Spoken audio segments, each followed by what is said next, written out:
গোটা দেশ যখন রাম মন্দির এবং রামলালার প্রাণ প্রতিষ্ঠা নিয়ে ব্যস্ত, ঠিক সেই মুহূর্তে জিৎ চলে গিয়েছেন জগন্নাথ মন্দিরের দর্শনে। যদিও এখন তিনি মুম্বাইবাসী, তবে কলকাতায় এসে তিনি রওনা দিয়েছেন উড়িষ্যার পুরীর জগন্নাথ ধামে। শনিবার সেখান থেকে একাধিক ছবি পোস্ট করেছেন তিনি। পুরীর জগন্নাথ মন্দিরে গিয়ে এদিন তিনি সদল বলে পুজো দিয়েছেন জগন্নাথ দেবের। জিৎ পুরীর জগন্নাথ মন্দিরে পুজো দেওয়ার পর ছবি পোস্ট করে লেখেন জয় জগন্নাথ। সঙ্গে তিনি প্রণামের একটি ইমোজি দেন।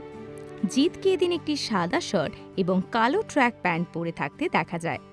তার কপালে তিলক কাটা ছিল। তার সঙ্গে তার গোটা টিম ছিল এদিন। তাদের মন্দিরের সামনে দাঁড়িয়ে ছবি তুলতেও দেখা যায়। প্রথম ছবিতে অভিনেতা মন্দিরের উদ্দেশ্যে হাত জোড়ো করে দাঁড়িয়েছিলেন।